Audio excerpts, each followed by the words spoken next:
నా పేరు కాకి. నాకది మనుషులు పెట్టిన పేరు. అస్థిపంజరం ఇది నేను మనుషులకు పెట్టిన పేరు. ఎందుకో ఈ కథ చివరిలో మీకే అర్థమవుతుంది. నాకు 4 పిల్లలు. అందులో 2 నా పక్క చెట్టు మీద ఉండే కోయిలవి. కోయిలకు గుడ్డు పెట్టడం మాత్రమే తెలుసు, పిల్లలుగా మార్చడం తెలీదు. కానీ మాకు గుడ్లు పెట్టడం, వాటిని పొదిగేయడం, బిడ్డలుగా మార్చడం మాత్రమే కాదు, వేరే తల్లి బిడ్డల్ని మా బిడ్డలుగా కంటికి రెప్పలా కాపాడడం కూడా తెలుసు. ఆ రోజు ఆదివారం, జోరున వాన, బంగాళాఖాతంలో వాయుగుండమంట. ఎవరో 2 చెట్టు కింద మాట్లాడుకుంటుంటే విన్నాను. పిల్లలేమో ఆకలి అంటున్నాయి. కర్మ కాకపోతే ఈరోజే చెత్తకుండిలో డ్రైనేజ్లో ఏమీ దొరకని పరిస్థితి. ఒక పక్క పిల్లల్ని చూస్తుంటే కడుపు తరుక్కుపోతుంది.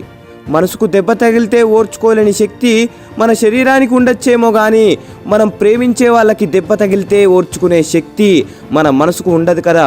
అందుకే వాటి కోసం ఏమైనా తేవడానికి గాల్లోకి ఎగిరాను. ఎదురుగాలికి ఎగరలేక రెక్కలు అలసిపోతున్నాయి. ఆకలి కేకలేస్తున్న పిల్లల పరిస్థితి ఏంటి అనే ఆలోచనలు పెరిగిపోతున్నాయి. వాన చినుకులు విసిరిన రాళ్లలా శరీరానికి తూట్లు పెడుతున్నాయి. కాసేపు అలసట తీర్చుకుందామని ఒక ఇంటి ముందున్న మామిడి చెట్టు మీద వాలాను. సరిగ్గా సమయం మధ్యాహ్నం 12:45. నా అదృష్టం కొద్దీ అప్పుడే ఆ ఇంట్లో భోజనానికి కూర్చున్నారు. వాళ్ళు తినేదాకా ఉంటే కనీసం 4 మెతుకులైనా చేతులు కడిగేసిన కంచాల్లో దొరక్కపోవా అని నా ఆశ. ముందు పచ్చడి, తర్వాత కూర, ఆ తర్వాత సాంబారు, చివరిగా పెరుగు. ఇది వాళ్ళ మెను. మొత్తం 4. ఒకతను మాత్రం ముసలివాడు, ఒక 70 ఏళ్ల వరకు ఉంటాయి.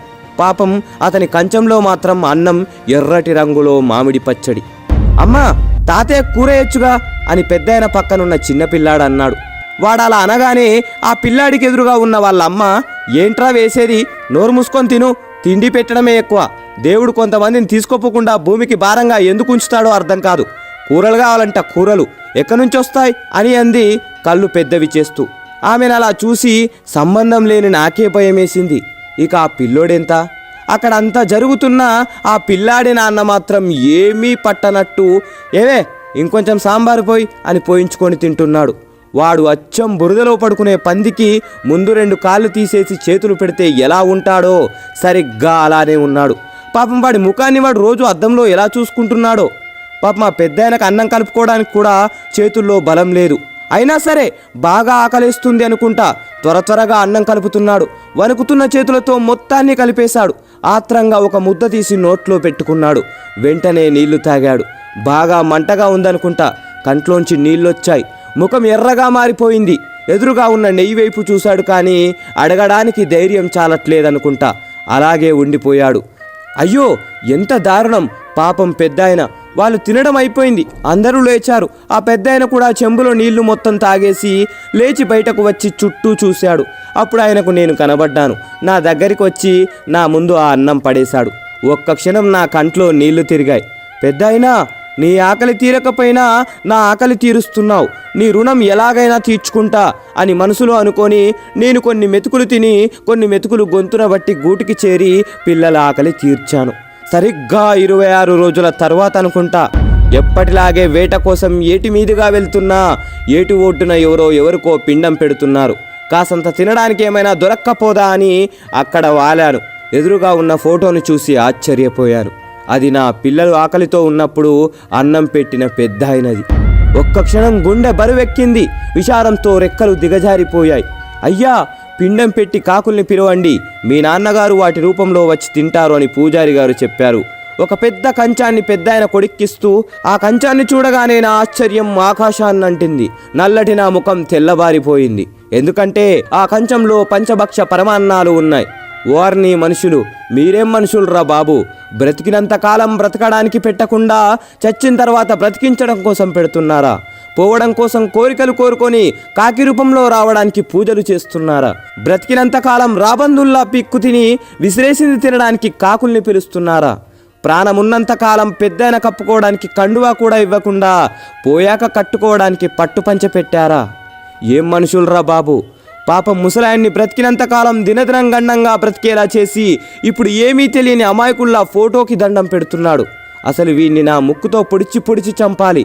ఎరా ఎదవా, ఇంటి చెట్టు మీద వాలితే ఈసడించుకున్న కాకిలో ఈరోజు మీ నాన్నని చూసుకుంటున్నావా? కొంచెం కూడా సిగ్గనిపించడం లేదా? ఎంగిలి మెతుకులు వేయడం కూడా అనవసరం అనుకున్న కాకి పరమాన్నం తినడానికి కావలసి వచ్చిందా?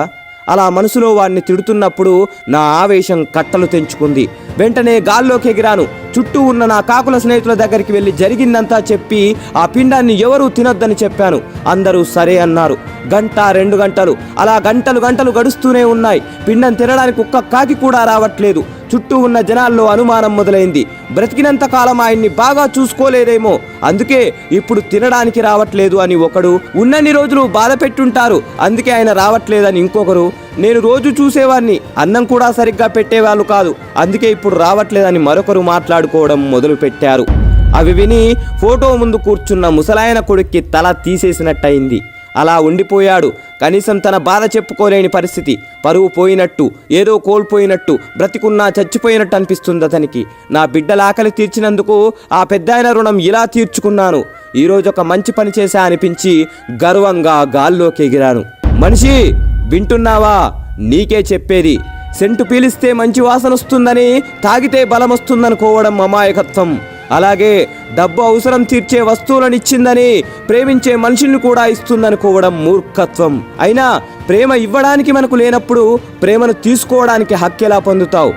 ఒక మనిషి గొప్పతనాన్ని అతను చేసిన పనులను బట్టో మంచిని బట్టో కాకుండా అతనుకున్న డబ్బును బట్టి నిర్ణయించే సమాజంలో బతుకుతున్నావు మనిషి. త్వరగా బయటపడు. చివరి మాట, కొన్ని కాకులు శరీరం నలుపవచ్చు కానీ మనసు మాత్రం తెలుపు. ఈ మాట కాకుల కంటే మనుషులకే ఎక్కువ వర్తిస్తుంది. జై హింద్.